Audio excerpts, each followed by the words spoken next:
Okay, good evening, everyone. Welcome to the fourth and final installment of our series on the making of modern Judaism.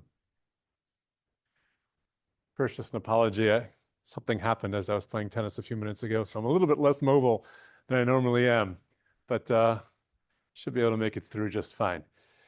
So this is the story that we've been telling for the past 4 weeks. And I hope by the end of today, everything on this slide will make perfect sense. So we started 3 weeks ago by telling the story of the early Reform movement, a story which really begins with a period of educational and aesthetic reforms in the way Jews are being educated, the introduction of secular studies into primary schools and secondary schools, and then aesthetic reforms in synagogues that are focused on the way synagogues look and sound and feel. But the real turning point was 1818, the Hamburg Temple controversy, which we referenced several times since. And in the wake of that controversy in 1818 comes the rise of a man by the name of Abraham Geiger, a man who really takes the lead in transforming what was a grassroots movement. People, lay people who wanted to see a difference in the way they practiced, who wanted to be accepted by their neighbors, now has leadership like Geiger and others who will come together in 1844, 1845, 1846 for a series of conferences to discuss what it means to be part of this new Reformed Jewish community and begin to make certain changes from the top down. We mentioned that later, in the second half of the 19th century, Geiger will help found an institution called the Hochschule in Berlin, a place which will begin to train those who think similarly to him and want to lead in ways that were similar to him. And we told the story of Reformed Judaism that was developing at the very same time, modeling itself after what was happening in Germany, but this time in the United States of America, and the creation of the Hebrew Union College, HUC, first in Cincinnati, which later moves to New York, and the formation of a series of principles which become the bedrock for Reformed Judaism to this day, known as the Pittsburgh Platform in 1885. That was week one.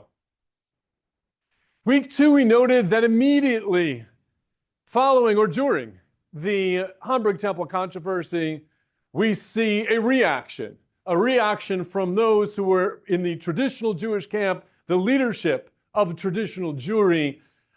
We noted that the historian Jacob Katz talks about the transition that will happen from traditional to traditionalist.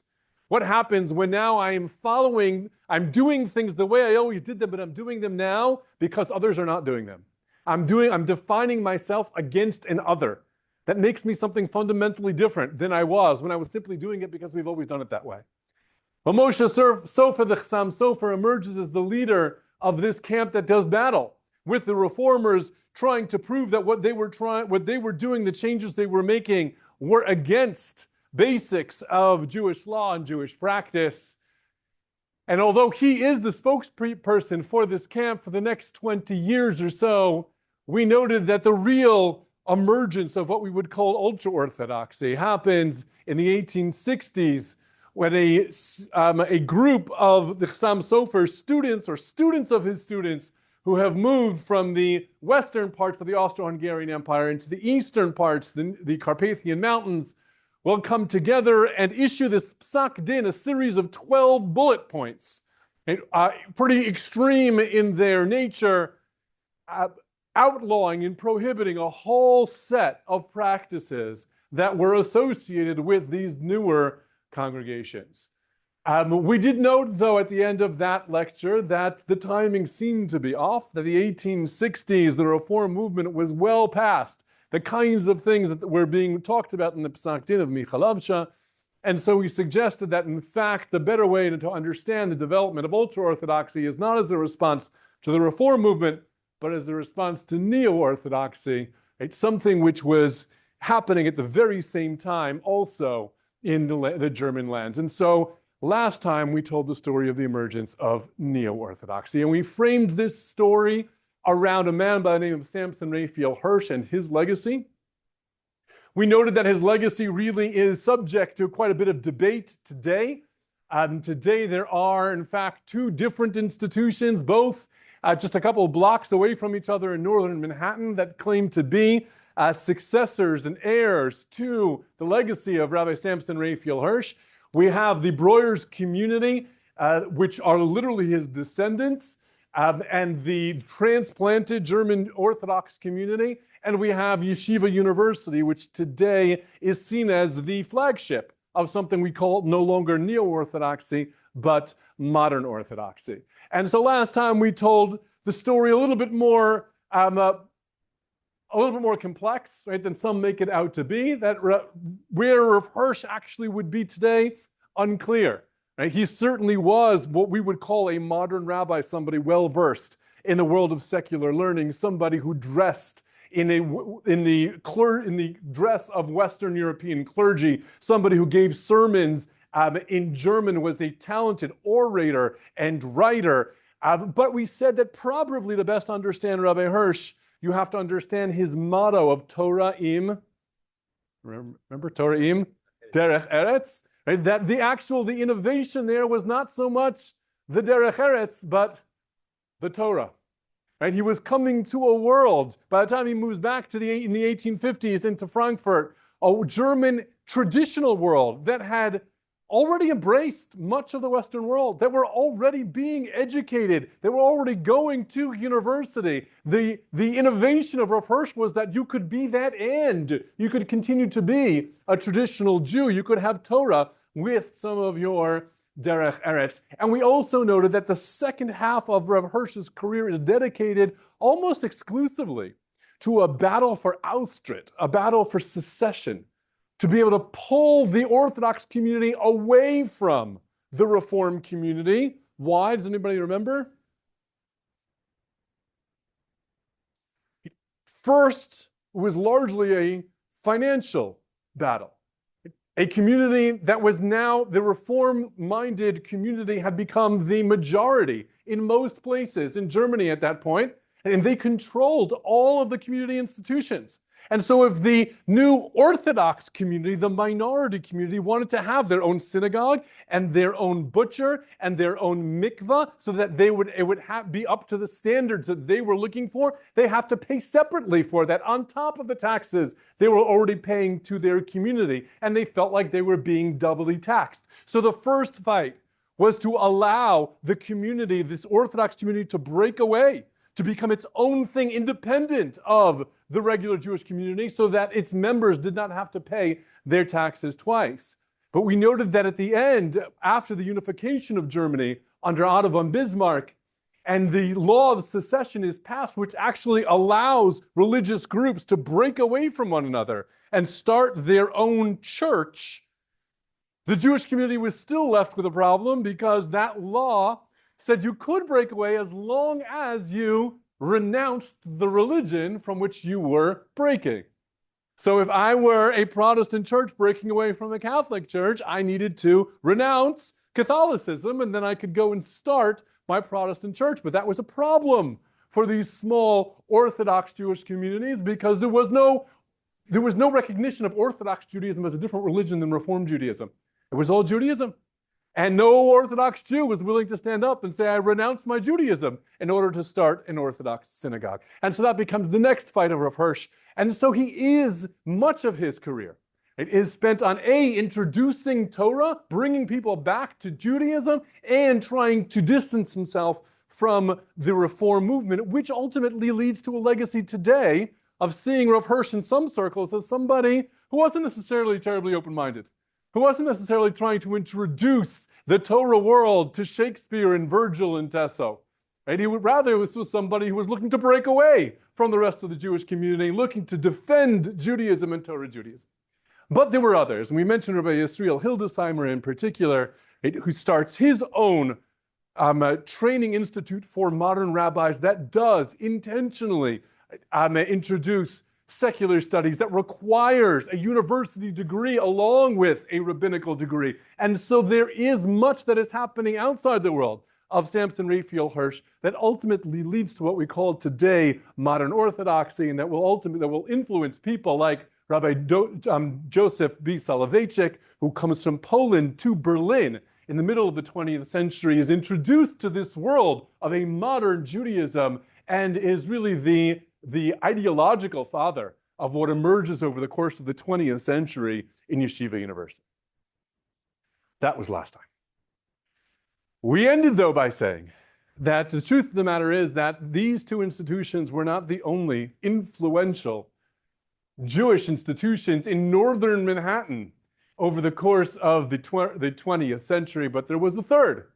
And it was located in Morningside Heights, not Washington Heights, not part of Yeshiva University, but immediately adjacent to Columbia University, and that is an institution known as the Jewish Theological Seminary, or JTS.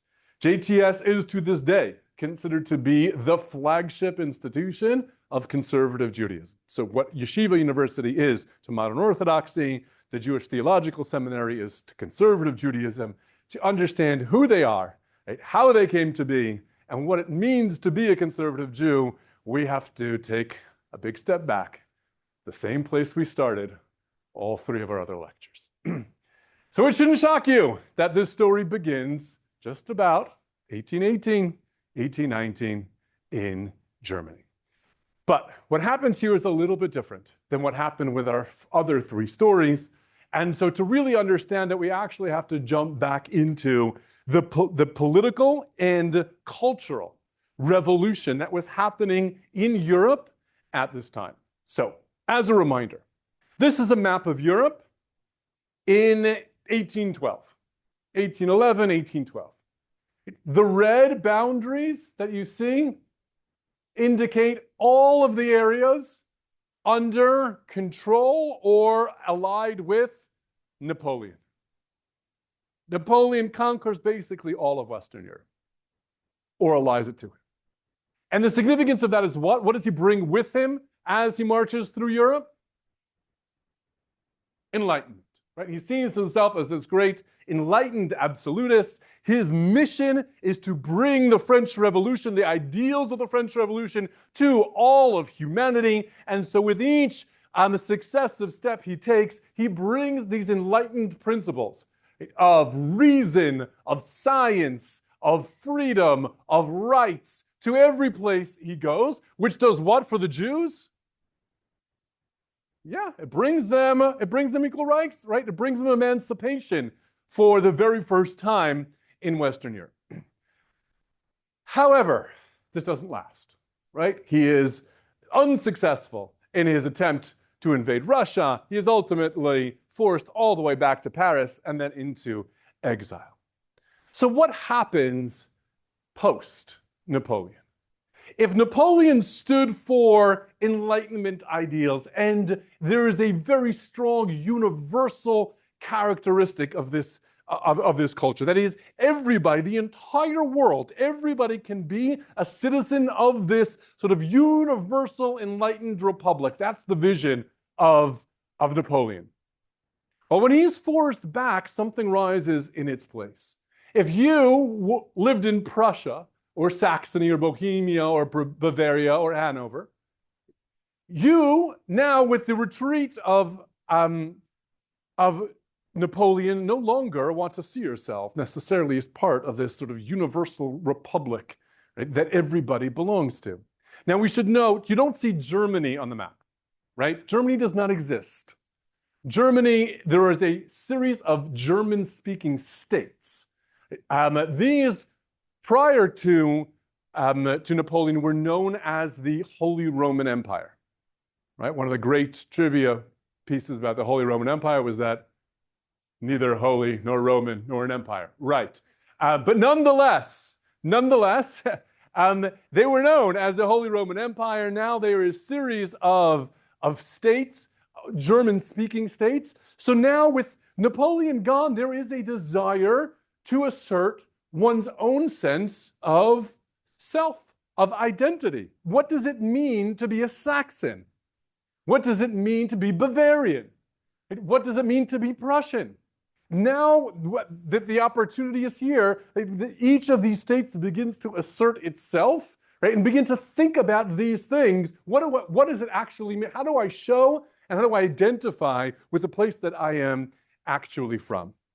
This creates a rise in nationalism, right? And so the 19th century is best known for giving birth to almost all of the modern nationalist movements that we know of, even still to this day. A number of them landed up in revolts in the year 1848, almost all of which were successfully put down. Right? But it shows you just how massive, right, this nationalist movement was. And although it is not the subject of our lecture tonight in any way, there is a nationalist movement that we are very familiar with, which also has its roots in 19th century Europe, which is what? Zionism. Okay?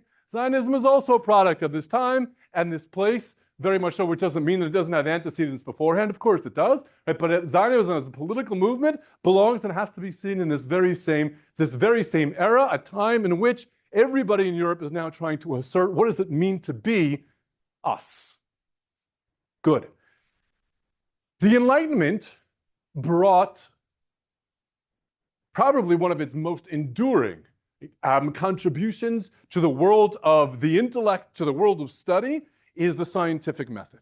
Right? Science, reason, and science begin to reign as the ultimate ways of seeing the world with the emergence of the Enlightenment in the 17th and the 18th century. With the onset or the pulling back of Napoleon and the onset of nationalism, what area of study, what discipline do you imagine might emerge as, if not more important than and perhaps equally as important as the study of science? And I would say the Enlightenment saw science and philosophy. Let's put both of those together. Science and rationalist philosophy, right, are really the kings of Enlightenment study. What do you imagine, what discipline may gain additional import in a world in which nationalism is now being given such heavy emphasis? Who said it? Art, politics, but I heard somebody else, history, right? So history, absolutely, right? I want to be able to tell the story of the Saxons and the story of Austria. That's how I begin to assert, right, my identity.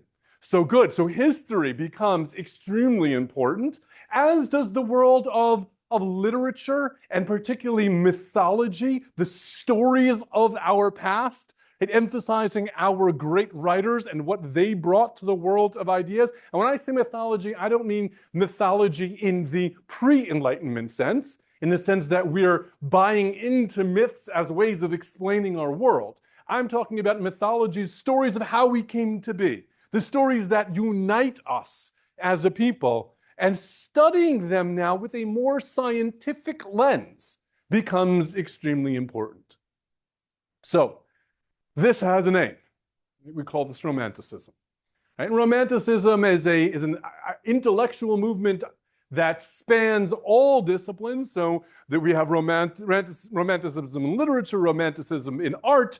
It spans all, right, areas of the humanities, but we're going to focus on one particular piece this evening. So if the scientific revolution of the Enlightenment gives way, right, to, the universalism, right, gives way to nationalism, the scientific revolution, science and philosophy, will ultimately give way to history and mythology. And I don't mean that one replaced the other. Clearly, science is still very much a part of the way we think about the world. The scientific method is still the basis of the way in which we conduct research in the sciences. But the importance of history and mythology will begin to rise. And this together is known as something which I've actually referenced several times in my previous lectures. You'll have to go back and find them now. But something that the Germans would call Wissenschaft. And Wissenschaft, sometimes you'll see it translated as science. Particularly, we're going to discuss today the Wissenschaft des Judentums, and that's translated as the science of Judaism. That's not a good translation. It would be the scientific study of Jews, the scientific study of Judaism, because everybody was engaged in this process of scientifically trying to study, rationally, objectively studying what it means, what our history is, who we are, how we got here. And so there will be Jews who want to do the same thing for their culture, for their history, to study who they are and the texts that have made them who they are, but not through the traditional lens of let's open up a Gemara and let's study the way we've always done it in yeshiva. In the sense of let's take our texts and apply scientific methodology to these texts, understand who wrote them, where, when, what were the influences on them? Are these one text? Are they multiple texts? Who were the authors? Right? Those are the kinds of questions that they want to begin to ask. And the man most responsible for this type of study is a man by the name of Leopold Zunz. Zunz was born in 1794 in a town called Detmold in Germany. His father passes away when he is just an 8-year-old boy. Family is destitute, and as often happened in such families, his mother sent him to boarding school. Now, boarding school, don't get the wrong idea, boarding school is not what boarding school is today here in the United States. It was quite the opposite. Boarding school is where, think of it as an orphanage.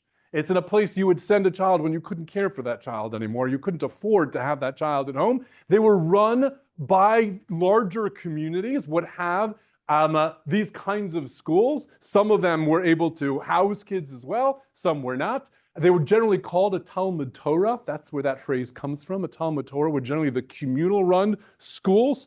The Talmud Torahs were not known as the elite education of the day. But one of the interesting factors that we will see in the beginning of the 19th century is that while they are not known as the bastions of high quality education, they become the easiest and most susceptible grounds for reformers who want to try new ideas. Why? And, okay, exactly, right? Who's going to complain? Say it differently, nobody cares, right? So if a more reform-minded educator wants to try their ideas somewhere, well, this is a great place to try them. Let's try them with the poor kids. The kids who have no parents, who can't come into their office the next day and bang on the desk and say, what are you doing to my kid? My kid's never going to get married if you teach him German, right? His parents aren't there. I can teach the kid German. And there's another reason. Because there's a very good argument to be made that of all kids, these kids need to be able to earn a living. They have no family money, right? And so giving the kid a secular education may not be such a bad thing after all.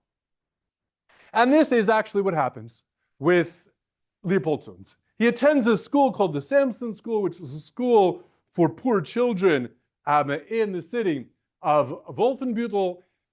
It wasn't much until in 1807, it gets a new head. And this new head sees himself as part of this new reformist community. In fact, it is Isaac Jacobson who installs this new head by the name of Samuel Mayer Ehrenberg into his position. Isaac Jacobson, does that name ring a bell? You're all nodding. I know you are. Inside, you're all nodding. Isaac Jacobson was the man responsible for the first aesthetically reform synagogue and school. This description that we read of this ritual, which was presided over by Mr. Jacobson. He's a lay leader, he's not a rabbi, but he is the one pushing this movement forward in terms of bringing a choir and speaking in German and having things that had deep emotion and that were done properly with decorum. This is all Isaac Jacobson and his surrounding group. So it is somebody from his circle who now takes over Leopold Zunz's school and will bring with it reforms in the way in which they teach. They will begin to educate them secularly at a pretty advanced level. So much so that he is able to go from the Samson School. I think he enrolls, I believe, in the local gymnasia for a little while teaching at a very young age in the Samson School, and ultimately preparing himself to enroll in the University of Berlin. The University of Berlin is still a young institution at the time, but it is quickly becoming the intellectual center of Berlin and of the German states as a whole. Interestingly, it is while he is actually soon after he moves to Berlin to begin to attend this austere institution that Yom Kippur comes along. It's the beginning of the academic year. And so where will the young Leopold Zunz go for services? Well, he hears that there is a reformed service that is taking place in the house of Isaac Jacobson. And so he goes there to attend the services. And here's how he describes it. Yesterday, or rather Saturday, the 14th, I spent in Jacobson's synagogue. People who were for 20 years had no close relationship with Jews spent the entire day there. Again, Jews who had no relationship with other Jews or Judaism for 20 years were now coming back due to the efforts of a man like Jacobson. Men who had already believed themselves above religious emotion poured out tears of devotion. The majority of the young people fasted. The majority of the young people fasted. Of course, we have three speakers here who would do honor to even the largest community. Mr. Auerbach expounds with philosophical clarity and inner genuineness. His voice is resonant and soft. His essence is purity. He even pronounces the Hebrew beautifully and is a good Hebrew poet. Clay is lively and audacious. His images arouse the imagination. When he said, "Now let us rise," everyone, although it was 5 o'clock in the afternoon, jumped up as if by a stroke of magic. The latter I would compare to Ezekiel, the former to Jeremiah. The third, Günzburg, I shall hear on the next holiday. Moreover, the singing and the music were good. Dr. Heinroth is bringing us the organ from Season. Season, that was. Whoops, going in the wrong direction. Season, that's this. This organ is now coming to Jacobson Synagogue in Berlin. Good. So, Leopold Zunz is part of this world, clearly taken by the efforts of Jacobson and others like him. But that is really not what what Zunz will ultimately be known for. When he attends the University of Berlin, he becomes interested in studying and the intellectual study of Judaism, of Jews. And so he will gather together a group of others who are similarly minded. There's a grand total of 7 of them. Initially, in 1819, they get together to create the Verein für Kultur und Wissenschaft der Juden. So the society, the academic society for the culture and scientific study of Juden means Jews. So what were they engaged in? So this is one of the earliest pieces that he wrote as part of this society. He's writing in 1818 a piece called On Rabbinic Literature, and he writes as follows. Precisely because Jews in our times, limiting our attention to the Jews of Germany, are seizing upon German language and German learning with such earnestness and are thus perhaps unwittingly carrying the Neo-Hebraic literature, that is, rabbinic literature, to its grave. Science steps in, demanding an account of what has already been sealed away. Again, he's writing in 1818 and saying, this is done. Talmud is finished. It is going to its grave. The study of Tanakh, the study of Bible and its commentaries, done. And so now we're standing at a moment, he says, in 1818, that we have to study this before there is no longer an opportunity to do so. Now, when no new significant development is likely to disturb our survey, that is, there isn't likely to be any more rabbinic literature ever written again after 1818, when we have access to tools greater than those available to scholars of the 16th and 17th centuries, that is, we have the tools of the university, we have the academic tools that our predecessors didn't have, when a higher culture permits a more illuminating treatment, when Hebrew books, this is amazing, when Hebrew books are more readily available than they will likely be in 1919, he says in 1818. Now, so we think, the development of our science in a grand style is a duty, one whose weight increases because of the fact that the complex problem of the fate of the Jews may derive a solution, if only in part, from this science. What does he mean there?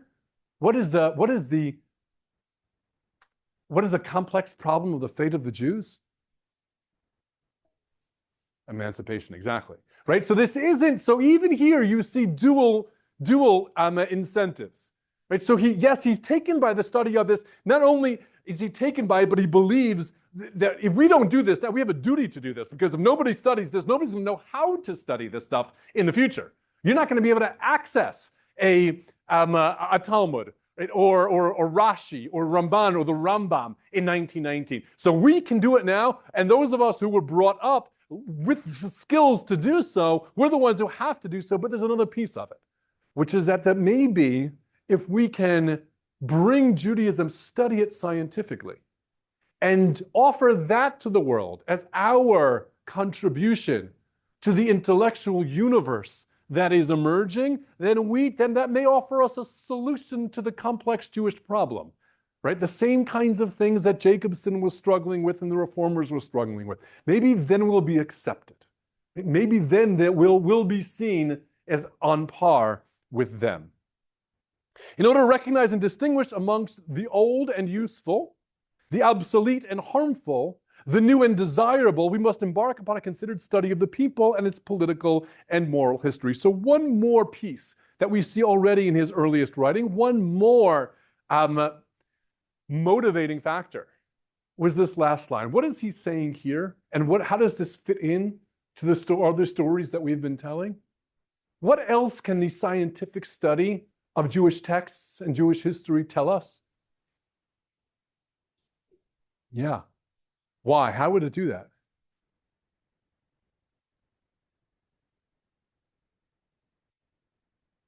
Because the study of the history of our laws will tell us, well, this law is really old.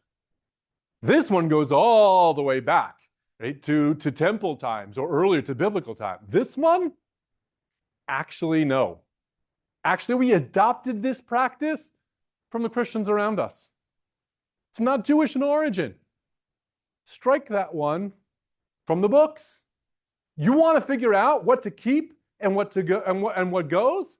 Well, this is a great way of doing. We should study these things scientifically, historically. Right? How else can we make such decisions? Just keep everything? Clearly, that wasn't an option for them. So if you're going to decide what is to stay and what is to go, well, then you need history, the study, a scientific study of Judaism can help in that process, says Tzunz. Emanuel Wolf was part of this group. Wolf is a name he took on. I think it was like Holheim, I think was his last name. He's a part of this small group in the University of Berlin during this time. He writes a piece that I believe is the introductory piece in a journal that this group begins to publish. And in doing so, he spells out, I think, with greater clarity what this project is. So let's read. The content of this special science is the systematic unfolding and representation of its object in its whole sweep, for its own sake and not for any ulterior purpose. He says, we are studying Judaism not because we want to get to some other goal, not because we want to keep mitzvot, not because we want to know how to do Shabbat, not, he says, because we want to be accepted by people around us, just because we need to study it for the sake of study. And to do so, three characteristics emerge. Number one, the science of Judaism comprehends Judaism in its fullest scope. We are studying everything. Number two, it unfolds Judaism in accordance with its essence and describes it systematically, always relating individual features back to the fundamental principle of the whole. We hear some of the scientific method here, right? There has to be a system the way we go about it. Each piece needs to be categorized under some other piece. It treats the object of study in and for itself, for its own sake, and not for any special purpose of definite intention. It begins without any preconceived opinion, probably the most important thing he wrote. No preconceived opinion, like this came from God, like it's better than any other religion, like it has some truths that nobody else has. No preconceived notions. We start with bringing nothing to the table, and we simply go wherever the text and the evidence leads us. And it is not concerned with the final result. Its aim is neither to put its object in a favorable nor an unfavorable light in relation to prevailing views, but to show it as it is. The aim will be to depict Judaism, first from a historical standpoint, as it has gradually developed and taken shape, and then philosophically, according to its inner essence and idea, right? This is Wissenschaft. It's history, and then it's the ideas that make up that history. The textual knowledge of the literature of Judaism must precede both methods of study. If you are going to study the history of Jews and the history of Judaism, well, then you must be a master of Hebrew, of biblical Hebrew, and rabbinic Hebrew. If these texts were not available in German, you had to understand them in their original. So the first thing we need to do is be fully conversant in the texts of our religion. Then we can begin to study how they developed historically, and then we can begin to understand the ideas that are behind them. But as the formation of a science of Judaism is an essential need of the Jews themselves, it is clear that, although the field of science is open to all men, it is primarily the Jews who are called upon to devote themselves to it. The Jews must once again show their mettle as doughty fellow workers in a common task of mankind. They must raise themselves and their principle to the level of science, for this is the attitude of the European world. On this level, the relationship of strangeness in which Jews and Judaism have hitherto stood to the outside world must vanish. And if one day a bond is to join the whole of humanity, then it is the bond of science, the bond of pure rationality, the bond of truth. So although he says he comes to this with no preconceived notions and no other objectives, I think we can see a little bit, right, that there's something else that's pushing him here as well. He, like Zunz, sees this as an opportunity to be embraced, right, by the society and the culture around him. One might describe Zunz's intellectual activity almost as a flash in the pan. They create this Verein in 1819. In 1822, they published their first journal, the Zeitschrift. It doesn't go anywhere. Now, they will reach out to all of the other intellectuals in Western Europe at the time, and they'll make them honorary members of this society, but it doesn't go very far. And in fact, Zunz's career doesn't go terribly far. But what he begins as in terms of the idea and the importance and the need for a Wissenschaft des Judentums, of a scientific study of Judaism, is going to have tremendous ramifications through the 19th century and well into the 20th. So, we've already met Abraham Geiger. Abraham Geiger belongs to this world absolutely. He is a first-rate scholar, an academic scholar of Judaism. He writes important works, actually not just of Judaism. I believe he writes an important work about early Islam also. I believe that some of his work is considered to be the founding works of Islamic studies also. He is an excellent scholar. Now, what you have to understand is that in the early and mid-19th century, if you are a young, bright, of course, male Jew coming through the university system, and you are taken by this idea of Wissenschaft, of academic study of Judaism, and you want to do this as a career, you can't get a job in a university. There is no such thing as the academic study of Judaism in a university. In fact, Geiger and others will try desperately for universities to create a chair of Jewish studies, and they won't do it.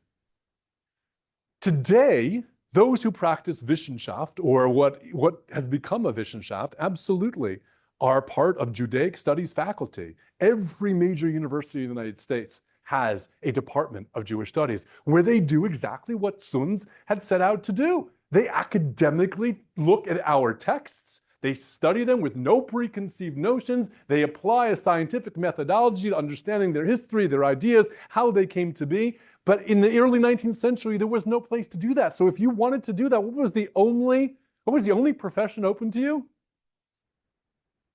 Rabbi. A rabbi could study Jewish texts. And so you would become a rabbi of a more reformed-minded congregation. That was a place where you could continue to do this study. So it's no surprise that Geiger and others like him in this early reform movement identified with Wissenschaft. But they weren't the only ones. Israel Hildesheimer, who we met last time, is also very much a practitioner of Wissenschaft des Judentums. He's also university educated. He believes, he will maintain, that using the scientific study of the academy will actually help to reinforce traditional claims about Jewish texts, will actually help to reinforce the antiquity of Jewish ideas, the influence that Judaism had on all of the other world religions. And so he doesn't shy away from it. Now, there are certain places he will not go. He will not go and use academic study to study the Bible or to study the history of the Bible, which by the end of the 19th century becomes a major area of study. He will draw a line there. That he reserves to more traditional type of study. But if we're talking about rabbinic literature, if we're talking about medieval Jewish history, all of these are areas where Rabbi Hildesheimer absolutely is a practitioner of Wissenschaft. Rabbi Hirsch, by the way, is not. He never was. And remember, he spent all of 1 year in university, and he never engages in this kind of study of history. That's not his interest. Our story, though, today focuses on a third contemporary at that time, him by the name of Rabbi Zachariah Frankel, who's absolutely a major figure in this world, who adopts these ideas of Wissenschaft and its importance for that particular moment in Jewish history. So Zachariah Frankel really comes onto the scene also around a Hamburg controversy, but not this one. This was the first one that we talked about in our first lecture. That is when the Hamburg Temple said it wanted to open, if you all recall, right? They said they were going to make 3 significant changes. They were going to put parts of the davening were going to be said in German. There were going to be references to the rebuilding of the temple in Jerusalem were going to be removed from the liturgy, and an organ was going to be played by a non-Jew along with a choir on Shabbat and Yom Tov. And so we showed that there was an initial publication for the Hamburg Temple of a Sidur in 1819, and we showed an example of the ways in which the liturgy was changed, the yellow here all having been removed and replaced with the red here, and we showed it to you in English as well, the way that all of these references to a return to Zion, to a rebuilding of the temple, all of that was taken out and replaced with mentioning such things, that we might continue to mention such things and have memories of such things, but these aren't things that we ever hoped to do once again. That was 1819. Well, by the late 1830s, the Hamburg Temple is the center of a movement now. Right? Things are beginning to coalesce. Remember, those meetings will happen in the 1840s, the conferences of the rabbis. But that's because this is growing, and more synagogues are becoming like the Hamburg Temple. This picture you see here wasn't quite ready, and it happens in the early 1840s, but there was already a desire. They need a bigger synagogue. They need to move, they need to build something bigger. And along with this growth comes the desire to publish a second edition of the Hamburg Sidur, of the Hamburg Prayer Book. Now, there was nothing particularly radical, or I should say, differently radical this time around than there was the first time around. In fact, they actually added back a few references to Jerusalem and Zion, but they didn't translate them. They put them in small print, and they didn't translate them, but they put them back in. Everything else really remained the same as it had been in 1819. But what was different was that they were doing this with the express purpose of this becoming, the art scroll siddur of the Reform movement. This was going to be the siddur that every community had, that every like-minded community was going to use. And so it did begin to create quite a stir. This is the 1841 edition They called it Seder HaAvodah. And who do you think is going to be the first person to jump and say, this cannot be? To oppose, well, who is the rabbi in Hamburg in 1839? Not Hirsch. He was in, well, he wasn't yet back in Frankfurt, but he'll be in Frankfurt in 1853. Say it again? Not Hildesheimer?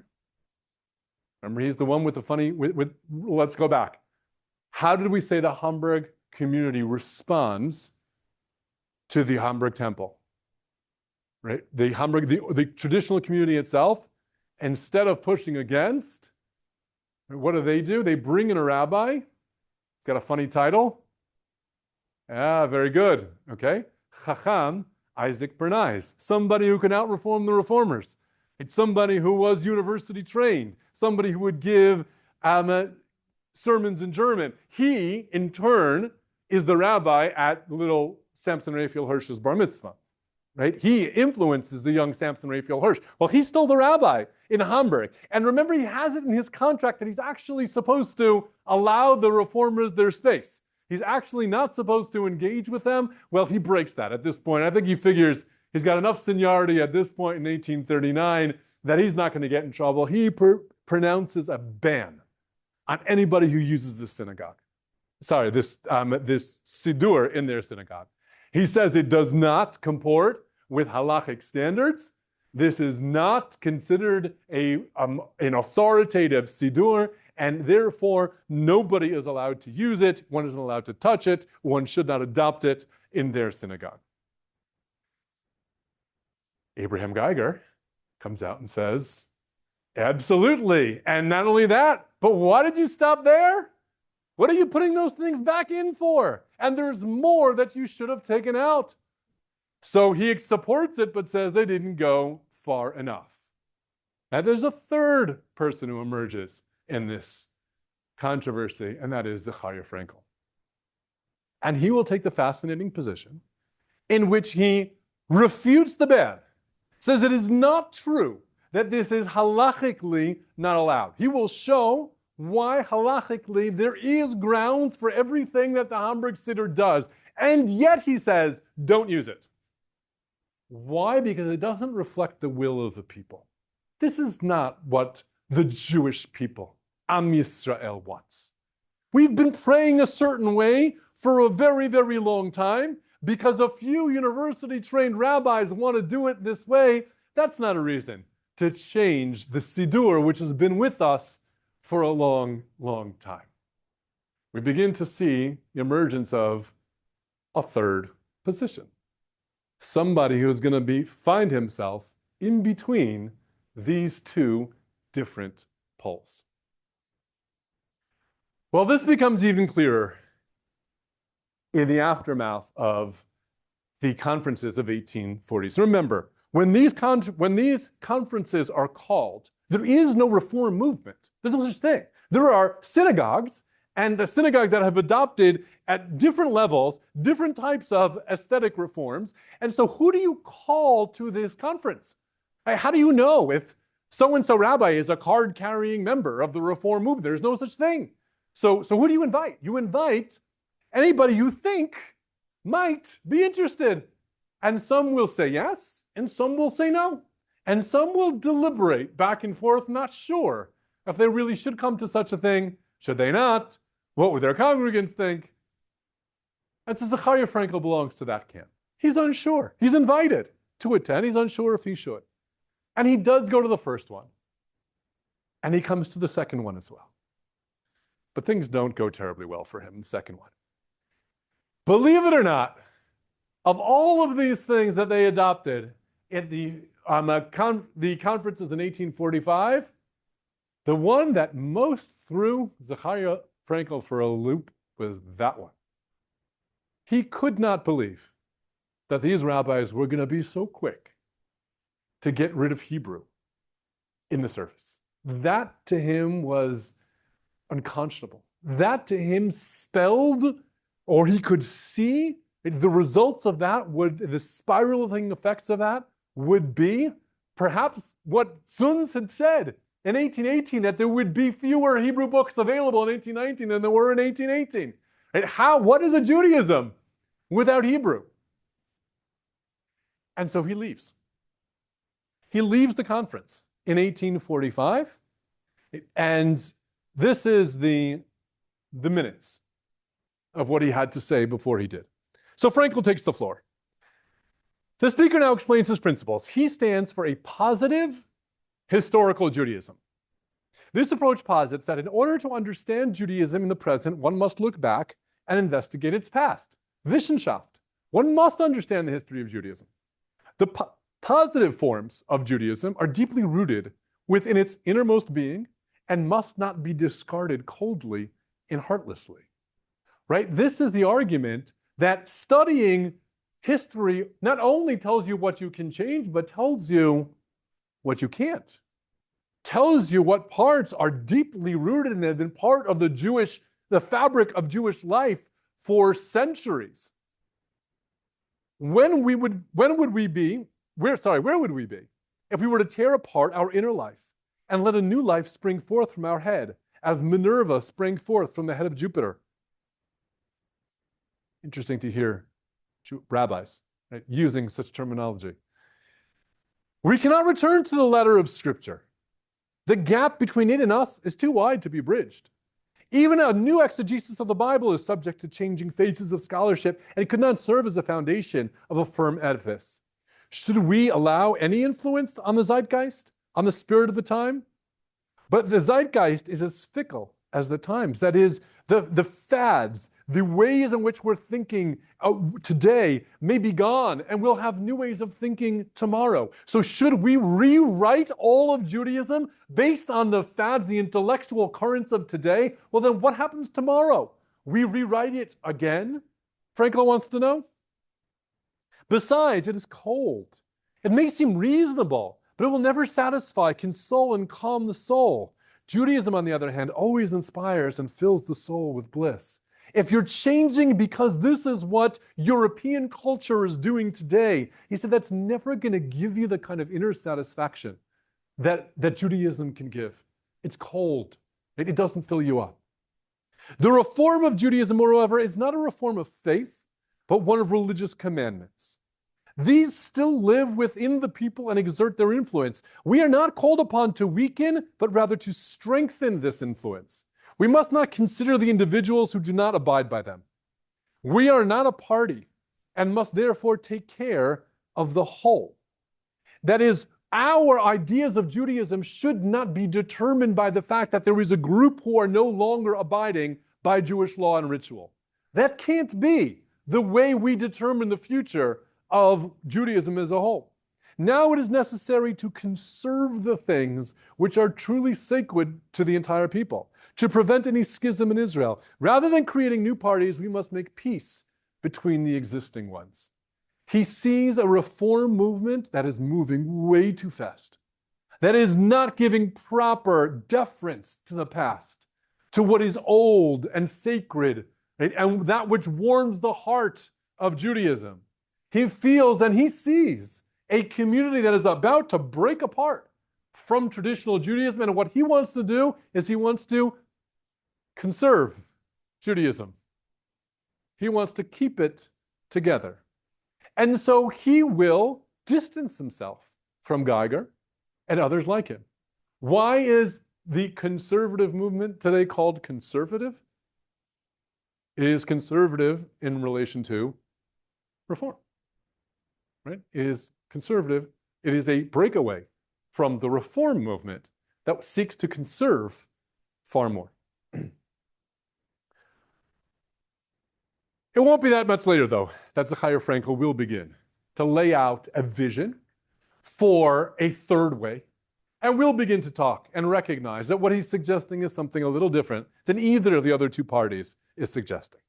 So thus we have reached the starting point for the consideration of the current parties in Judaism. The viewpoint of the Orthodox party is clear. It has grown up in pious activity. To the performance of precepts is inseparable from faith. To it, the performance of precepts is inseparable from faith. For to it, the two are closely and inwardly connected. were to tear itself away from observance and give up the precepts, that is the mitzvot, then it would find itself estranged from its own self and feel as though plunged into an abyss. Given this viewpoint, the direction and emphasis of the Orthodox party is clear. Where else, save in the combination of faith and meticulous observance of the precepts, can it find that complete satisfaction which it has enjoyed in the heritage of the fathers? When it will reject that which is so long kept holy and inviolable? No, that is unthinkable. What is the Orthodox party? It is you have to keep all of the mitzvot exactly as they have always been kept. They cannot see a world where there is anything short of that. Against this party, there has arisen of late another one, reform, which finds its aim in the opposite direction. This party sees salvation in overcoming the past, in carrying progress to the limit, in rejecting religious forms, and returning merely to the simple original idea. In fact, we can hardly call it a party in Judaism, though its adherents still bear the name Jew, and are considered as such in social and political life, and do not belong to another faith. They do not, however, belong wholly to Judaism. For by limiting Judaism to some principles of faith, they place themselves partly outside the limits of Judaism. A pretty significant statement in the 1840s. Zachariah Frankel saying, no, if you give up on the world of mitzvot and observance, you are giving up on Judaism. There is no such thing as Judaism as a bunch of ideas. That never was Judaism. Right? And although they continue to go by the name Jew, in practice, they are not.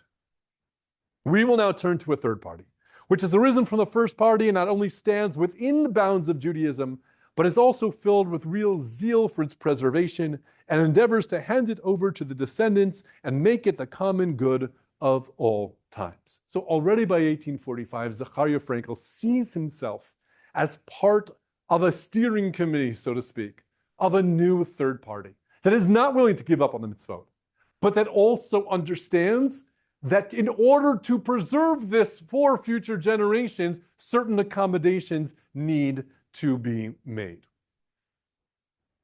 He referred in the first piece that we wrote to this thing called positive historical Judaism. It is to this day a matter of debate, particularly, as you would imagine, in the conservative community, as to what exactly this phrase means.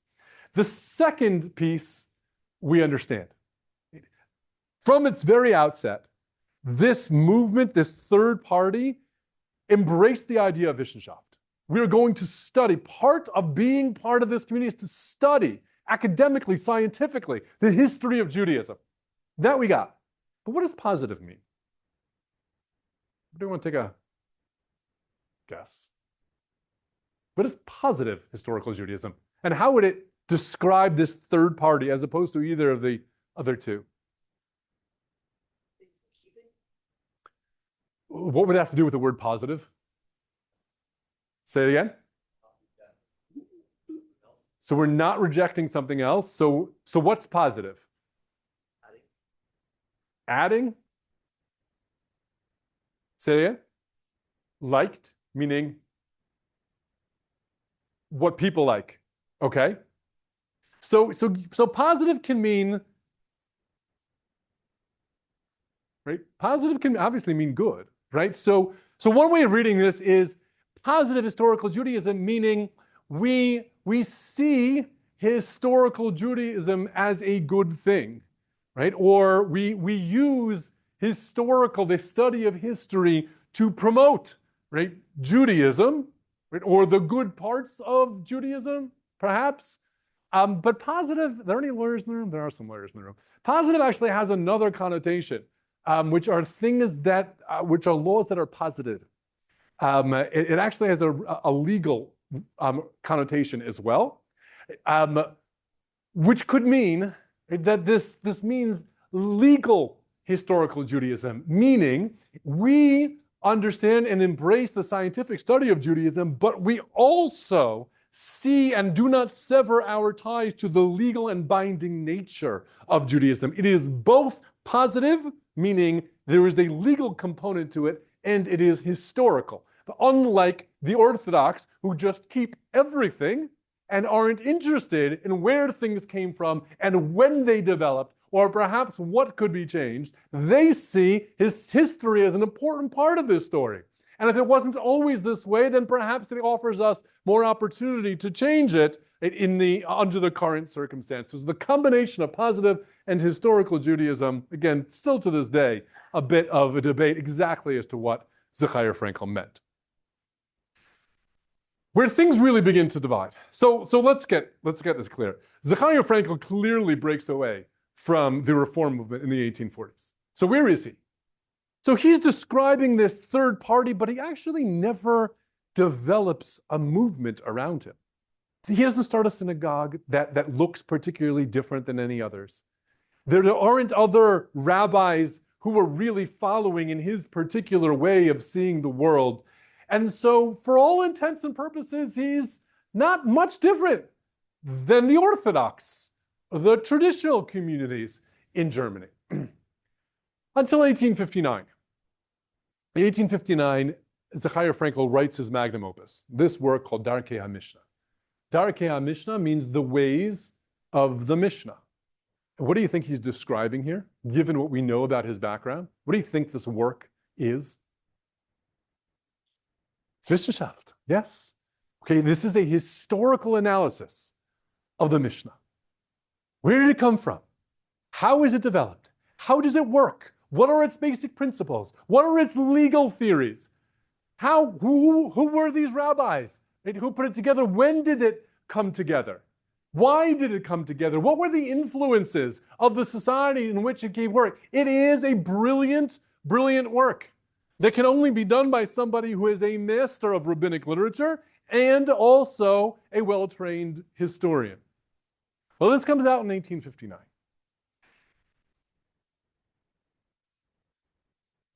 There's one piece that really catches the ire of the Orthodox, the rest of the Orthodox community, both Rabbi Hildesheimer and Rabbi Hirsch in particular.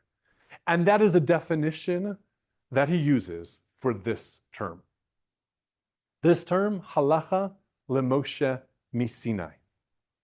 Not to spend too much time on it, but this is in Talmudic literature, Mishnaic literature, Talmudic literature, there were different categories for mitzvot. Different mitzvot have different categories. As to a mitzvah that clearly comes from the rabbis, we call that dirabanan. We call that from the rabbis. It is a rabbinic enactment.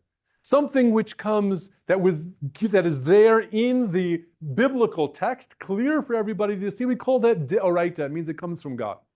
But we have this other category of things that aren't written clearly in the written Torah, but that we believe were handed down orally all the way back from Moshe. And so that is referred to as halacha, Jewish law, lim Moshe, given to Moses, where?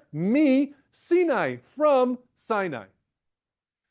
Well, in describing this category in his Darkei HaMishnah, whereas a Rav Hirsch or Rav Hildesheimer understands this term to mean literally given to Moshe at Sinai, Frankel says that, well, it's as if they were given by God at Sinai. And that little as if will create a storm of a controversy. A storm of a what do you mean as if? Right? Now, why is he saying as if? What's leading him in that direction? Well, yeah, lack of historical evidence or historical evidence which seems to push in the other direction.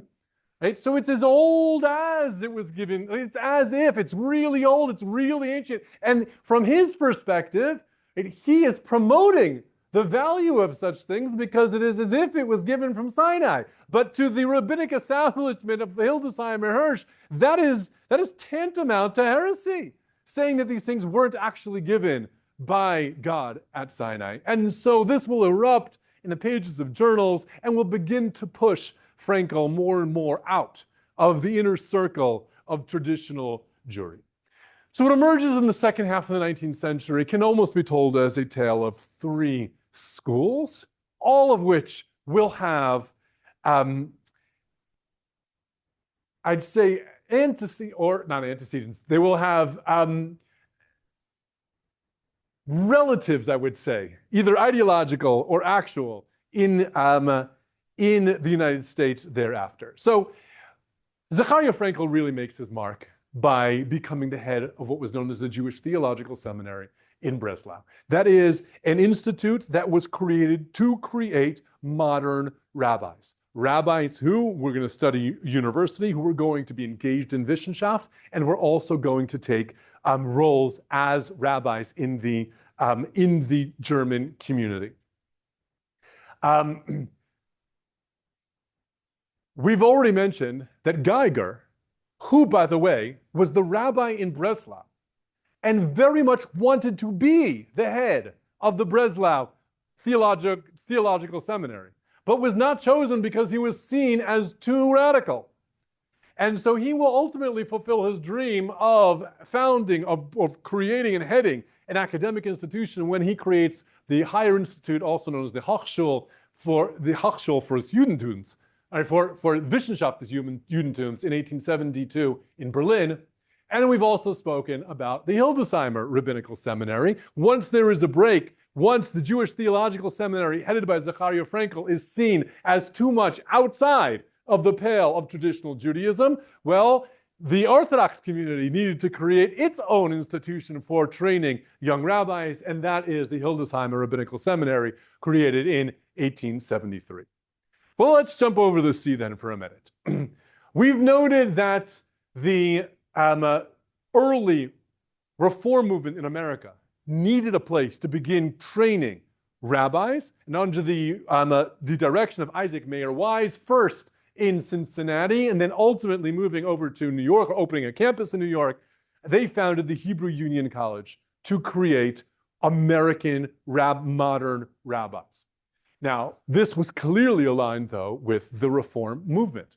And so by the 1880s, a decade later, there were traditional Jews, or Jews in the United States, who associated with a more traditional community, particularly those in the Spanish-Portuguese community, because those were the traditional communities in the United States in the 1860s, 1870s. Remember, you haven't had the influx of European immigrants yet. So the traditional Jews were largely Spanish-Portuguese. They needed a place to train American rabbis for traditional synagogues. Now, they created the Jewish Theological Seminary in 1886, founded by two traditional Spanish-Portuguese rabbis. There was the rabbi of Mikvah, Israel, which was the Spanish-Portuguese synagogue in Philadelphia. You can still go and visit it today. And its sister congregation, She'erith Israel, which is in the west side of Manhattan. You can go still visit it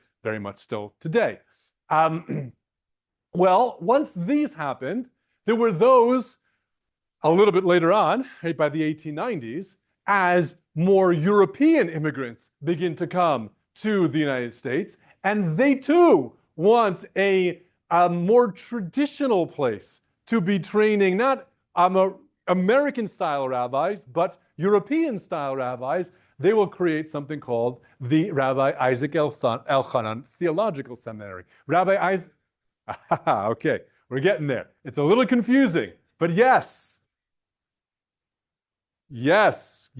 but let me tell you, right, how this story unfolds. So yes, one could very much do this, right? That each of these things clearly leads to a sister school here in the United States that is still functioning today, right, as flagships for each denomination.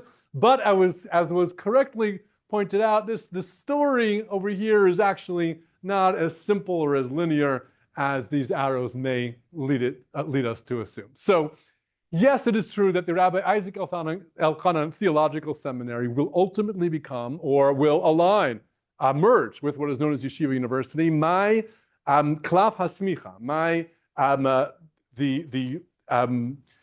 the certificate I get for being ordained as a rabbi actually does not come from Yeshiva University. It comes from the Rabbi Isaac Elchanan Theological Seminary. Rabbi Isaac Elchanan is Rabbi Yitzchak Elchanan Spector. He is an Eastern European Lithuanian Talmudist. He is not at all related to the modern Orthodox world, to German neo-Orthodoxy, nothing of the sort. Okay? And that's because this seminary started as a place to train European-style Orthodox rabbis, as opposed to this, which was more American, Spanish-Portuguese in its initial creation. So, the JTS in its earliest years was started by what we would call Orthodox rabbis. Those two synagogues that I mentioned, Mikveh Israel and She'erith Israel today, are Orthodox synagogues to this day. Fascinatingly, the same man, right, Rabbi Henry Pereira Mendez, who founds the Jewish Theological Seminary, will also found the Orthodox Jewish Congregations of America, which is known today as the Orthodox Union, or the OU. Right? So that little sign that you see on your packages that say this is real kosher, right? Given by the OU, the Orthodox Union, that starts here in 1898. It is the organization for bringing Orthodox communities together. So JTS, up until this point, we would consider it Orthodox. Things will begin to change when this man arrives at the turn of the 20th century. Anybody know who that is? That is a man by the name of Solomon Schechter. So who is Solomon Schechter? Solomon Schechter was born in Romania to Chabad Hasidim in 1847.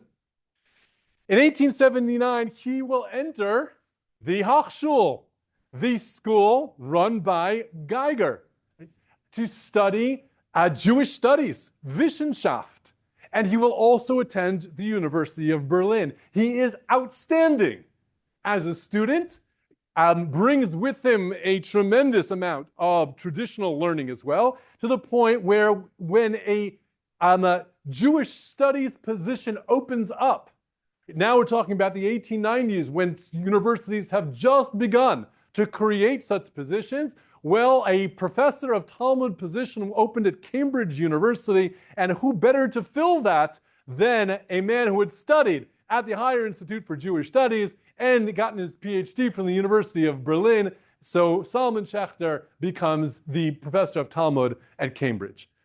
6 years later, he will make the single most important discovery probably all of medieval to modern Jewish history, certainly for all of medieval Jewish history, probably the only thing even somewhat comparable in recent Jewish history would be the discovery of the Dead Sea Scrolls.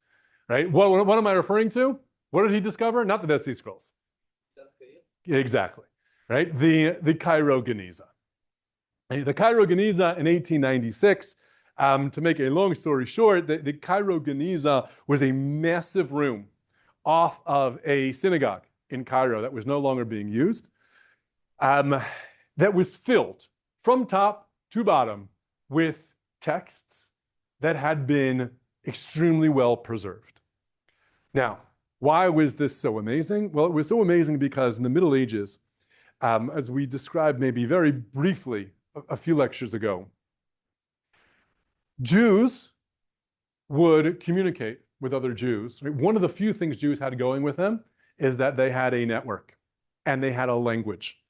They could, in a world where you did not have mail service, right, where there was no guarantee that if you sent a letter somewhere that somebody wouldn't intercept it 3 times before it got to the place you were going, Jews could be trusted to get messages from one Jew to another Jew because they could write in a language that nobody else could understand. Well, what Jews started doing was not only writing in Hebrew, but they would use Hebrew characters to write whatever it was they were writing, right? As a way of encoding it and encrypting it before we had WhatsApp, right? Or whatever else they say is encrypted. This is the way Jews would encrypt their communications. So all of their financial dealings, everything about their communities, anything that they were sending anywhere, they would write in Hebrew.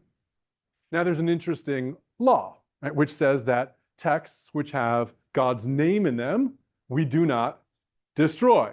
Well, there are some communities that actually understood that law as not just things which have God's name on it, but anything that was written in Hebrew. does not get destroyed. And so the Cairo community would not throw out any text that was written in Hebrew. Instead, they would put it into this room. They buried it in this chamber.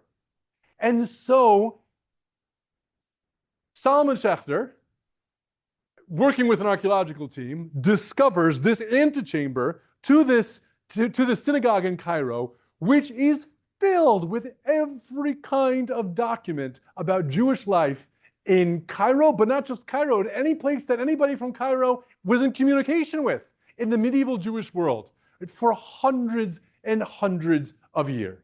It opened up all sorts of incredible discoveries and understanding of the Jewish medieval life. So that is Solomon Schechter in 1896. It shouldn't surprise you then that in 1902, when the Jewish Theological Seminary in New York is now looking for a new president, its founders are moving on, it's time to bring in a president, and because they begin to identify with this world of Wissenschaft, with the academic study of Judaism, who better to head this than a traditional Jew who has made a world-renowned name for himself in the world of Talmud study and of Jewish history. And so they bring Solomon Schechter over to New York to become the president of JTS, of the Jewish Theological Seminary. Now, 100 days later, a different group, not the Union of Orthodox Jewish Congregations, but the Union of Orthodox Rabbis, will break away. They'll start their own organization and say, this man cannot lead an organization that we associate with. And particularly, they were responding to the fact that Solomon Schechter had said that he would accept any graduate of the Jewish Theological Seminary could take a position in its affiliated synagogues. And they felt there were many people already in this institution who were not completely observant and could not, should not hold the rank of rabbi.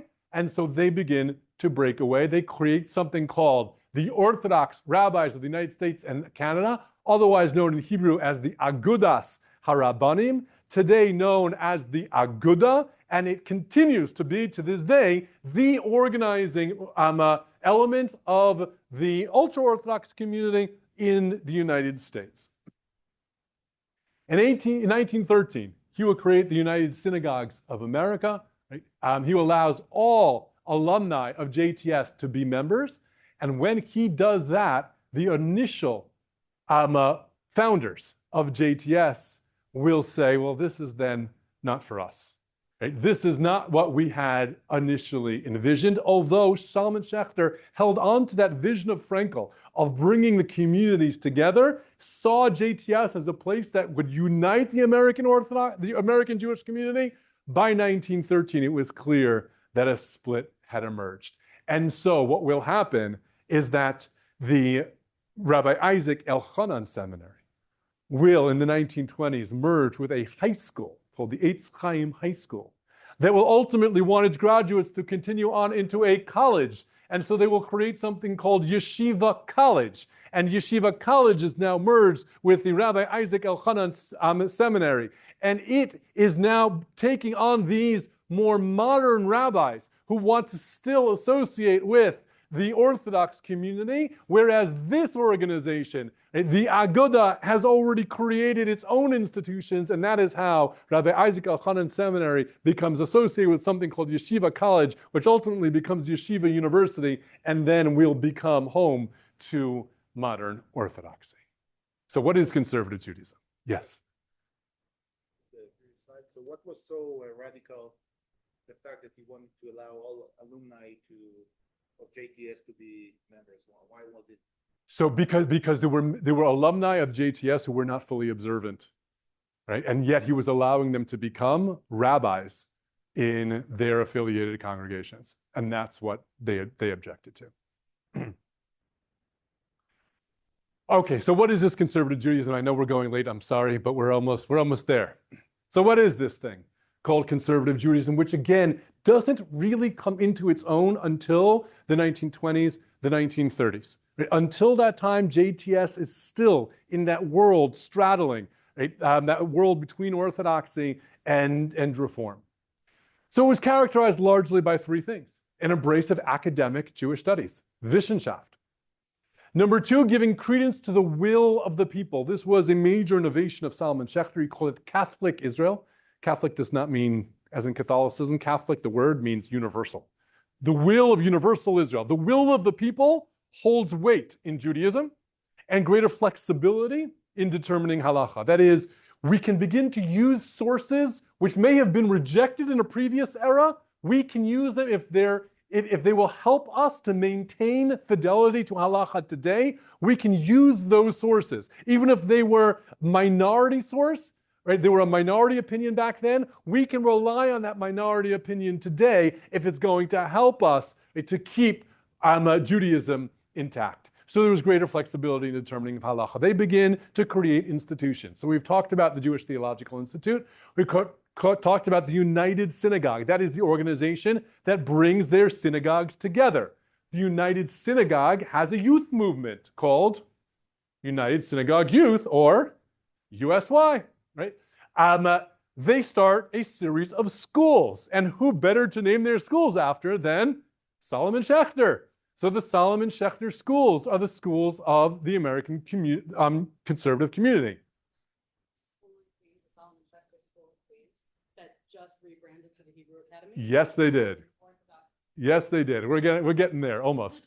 And lastly, they create summer camps called Camp Ramah. And there are several of them. Each of these elements of conservative Judaism bring about certain significant changes to the way in which Judaism is practiced. So their embrace of Jewish studies, well, by the 1920s, will lead some of its leaders to apply those very same scientific methods to the Torah text itself, the text of the written Torah, and come to the conclusion that was quite popular then and is actually even more popular today in academic realms, that the 5 books of Moses were not written by God. They were written by multiple authors at different times, something known as the documentary hypothesis when it was created in the 1880s by a man by the name of Wellhausen. Today it is largely not considered a hypothesis anymore. In academic circles, if your child goes to study Jewish studies at a university, this will be taken as for granted, that the Torah as we know it was written by human beings and at least 5 different authors, right, in different places, and then there was an editor who put these texts together. Well, this will be embraced by many, even the leadership of the conservative community already by the 1920s, because that is where the evidence has led them. Number 2, the greater credence to the will of the people. Well, that is why by the 1940s you begin to see mixed pews in conservative communities, men and women sitting together. This was not some sort of great halachic, Jewish legal introduction. It was simply what people wanted to do, right? And the rabbis gave credence to that.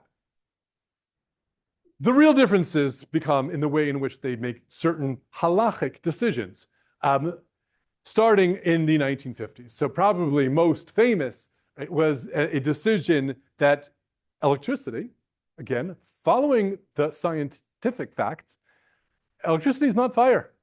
It's not.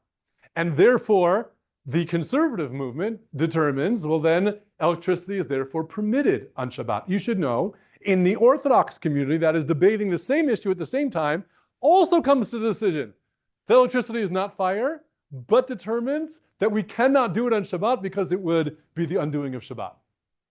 And that is how that decision was made, right? Same year, decision is made to allow people to drive on Shabbat only for the purposes of attending synagogue services. That was so important that one could, and this, remember that term hora'at sha'ah? It was a decision made for a particular time because people were moving to the suburbs. They were no longer in walking distance to a synagogue. If we didn't allow people to drive to a synagogue, they would not come to synagogue anymore, and that would be the end of Judaism. And so, for this particular time in this particular place, they decided that driving on Shabbat for the sole purpose of attending synagogue services was allowed. By 1952, they determined that Kohanim, priests people from a priestly family, which by halacha are not allowed to marry divorcees, were allowed to do so. Kohanim are also not allowed to marry converts. By 1967, they were allowed to do so. 1972, a major decision that rennet is not considered to be an animal product. It's considered to be a completely new product, and that is the core animal product in cheese. And therefore, they determined that all hard cheeses could be determined to be kosher, leading to those who would adopt a position saying that we can eat dairy. A dairy does not have to be necessarily kosher, right? Whereas meat does. This really stems from this determination of the conservative movement in 1972. 1983, determination that women could be counted for a minyan and could be ordained as rabbis. So by the time you get into the mid-1980s, conservative Judaism looks quite different than Orthodox Judaism does. But as you can imagine, this was quite popular. This really did speak to an American generation that needed something like this. So by the time you get to the late 60s, more than half of Jews in America identified as conservative Jews. So from its beginnings, in really the JTS starts in the last decade of the 19th century, but the beginning of the 20th century, half a century, and it has overtaken almost all of, more than half of American Jewry. But what happens next is just as stunning as this. So in 1970, and this is where conservative Jewry is in terms of affiliation, percentage of Jews who affiliate, that's what happens in the decades that follow. A precipitous decline. So that today, conservative Judaism makes up somewhere around 15% of American Jewry. Why? Oh, this was the point that was made before, right? Another way of looking at this same trend, in 1983, there were 65 Solomon Schechter schools. Today, there are 5. Now, most of those have either disappeared completely or become what are known as community schools, non-denominational schools. But yes, there was one much talked about case in Queens where a Solomon Schechter just recently decided to become Orthodox. But this points to a community, to a movement that ran into some existential problems. So what are they? So I'm going to throw a few of them out there, and then we're going to wrap up. So I said there were 3 things that characterize the conservative Judaism, and I think we can see the challenges that conservative Judaism has faced through the lens of all 3. Well, what happens when the evidence leads you to a point that kind of undermines basic religious tenets? What happens when the science leads you to a place that your religion seems to oppose? Is there place for a halachic Judaism that sees halacha la Moshe misinai as if it was given to Moshe? Or something with a biblical text that is maybe divinely inspired, but not actually written by God? Well, what happens when the people stop observing? How does the movement work that gives credence to the will of the people? And the will of the people is no longer to go to synagogue, no longer to keep kosher, no longer to keep Shabbat. Well, then what happens to the movement? And when it comes to flexibility, well, how much change is too much change? And how do you change yourself out of fidelity to halacha as a whole? Now, conservative Judaism, yeah. Now, conservative Judaism is not the only one of the movements that we've met that will face major questions. And so I wanted to wrap up today by taking us back through the others as well and just pointing out some of the big questions that face all 4 of these movements today. We've spoken about conservative Judaism, but the Reform movement, well, it faces some pretty significant questions today as well, because as we saw in the 1840s, they break from fidelity to halacha as a whole.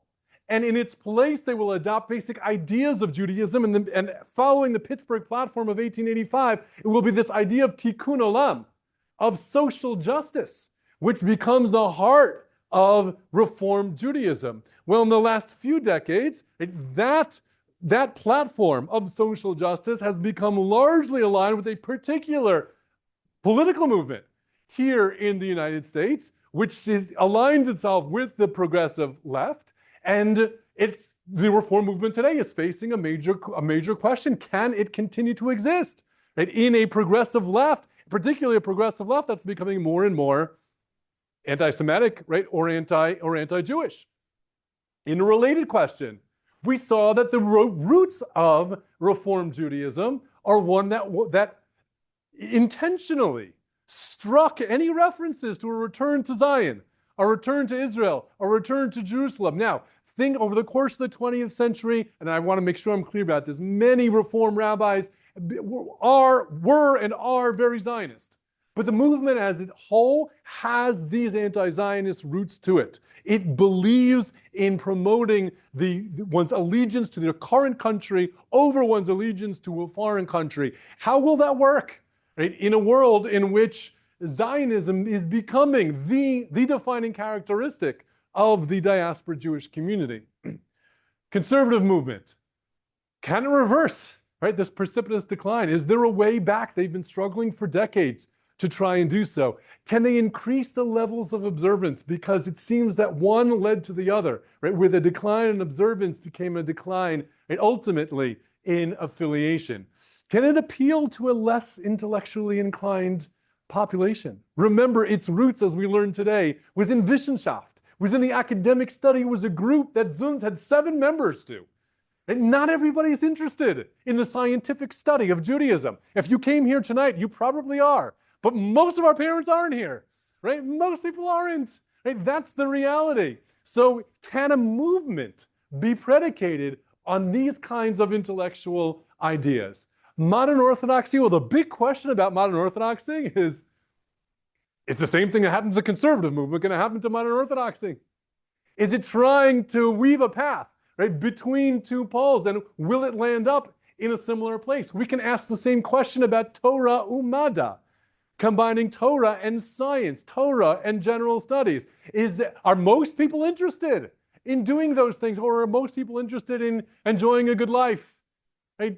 The pleasures of the world we live in, rather than debating things like Kant and Shakespeare and the intricacies of biology and chemistry? Can they find that fidelity to halacha and also be open to smaller changes? Conversation that we had after the first lecture, finding more opportunities for women within the world of halachic Judaism. Can we do that and make sure that it's not too much change, and that how much change is too much? Same questions that the conservative community, right, was questioning. Can they uphold a centrist position in a world of polarization, where the center in general seems to be evaporating? Is there a place for a movement that sees itself intellectually and ideologically as centrist? And will the German-American movement of modern Orthodoxy transform into something else as more and more Zionist, American, modern Orthodox Jews make Aliyah? And the community that they're joining in Israel is not based on these same roots of Hirsch and Hildesheimer and Soloveitchik.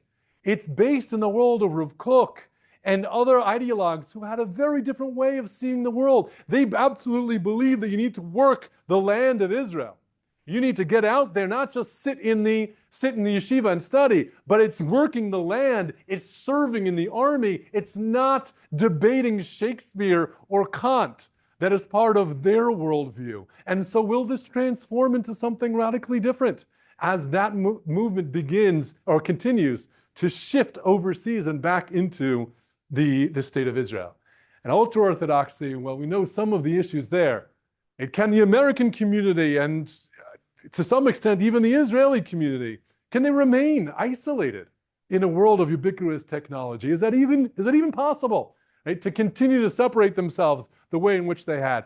Can the Israeli community can they survive without education, right, and without integration into the larger community. They survive largely on philanthropy and government subsidy. Is that something that continued to happen, right, into the future? Will their opposition to the draft permanently sever them from the rest of the Orthodox world? Right? We saw that today, right, the rallying cry, the thing that's bringing their communities together, is this opposition to the draft, the same way that their opposition to neo-Orthodoxy is what brought them about in the 1860s. They need something to fight against, but will that ultimately truly break the ultra-Orthodox world from the rest of Orthodoxy? Those are the big questions. We are not going to meet next time to answer those questions. This was our last of our lectures, but at the very least, I'm hoping that I can leave you now with an understanding of the first slide we started with. All of this then should make some sense to you at this point. We started by talking about the European Enlightenment, the French Revolution and the Napoleonic conquests, which lead to a period of educational and aesthetic reforms in Germany and the Western European lands.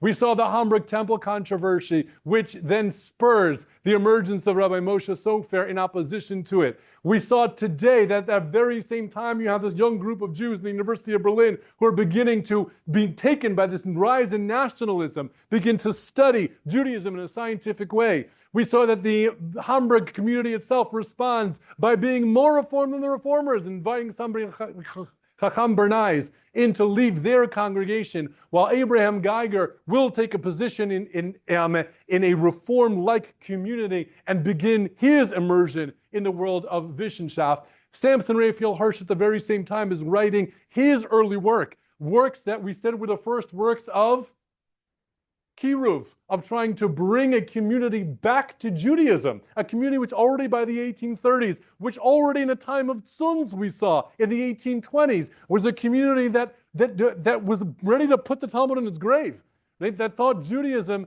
had come to an end. And it is by the middle of the 1830s that Zechariah Frankel will begin to emerge as a leader who begins to take a position or see himself in a position somewhere in between the two. That will really come to a head in the 1840s as the Reform communities come together to create their rabbinical conferences. Frankel will break away, see the Reform movement as something which is too easy, too quick to strike things from the record. He wants to conserve Judaism in ways that they were not willing to do. Well, in the 1850s, Hirsch will come to Frankfurt in a community that has seceded from the rest of the community in Frankfurt, because already by 1815, from 1818 to 1850, these more reform-minded Jews have taken over. They are the majority in Frankfurt and several other places. And so Hirsch comes, right, to try to lead this minority Orthodox community. And just a few years later, Zechariah Frankel, as the head of the seminary in Breslau, publishes his Darkei HaMishnah, which begins to separate him more from the world of Hirsch and Hildesheimer. It is in 1865 that the students of the Chassam Sofer will pronounce their Psak Din of Michalovcha, responding largely to the Hirsch in Frankfurt and Rabbi Hildesheimer, who has already begun to leave his mark as the neo-Orthodoxy begins to emerge. We said, though, that it is this Berlin seminary and the Berlin Hochschule, together with the seminary in Breslau, which will create the foundations for three different institutions in the United States of America: HUC, the Hebrew Union College, first in Cincinnati, then in New York, the JTS in New York, and REITs, which will ultimately become part of YU. Each of these, right, becoming a flagship down to this day of Reform Judaism, of Conservative Judaism, and of Modern Orthodox Judaism. And thus, I hope I've led you with somewhat of a better understanding of the making of modern Judaism, with the rise of Reform, the origins of Ultra-Orthodoxy, Neo-Orthodoxy, the legacy of Rav Hirsch, and the roots of Conservative Judaism. Thank you.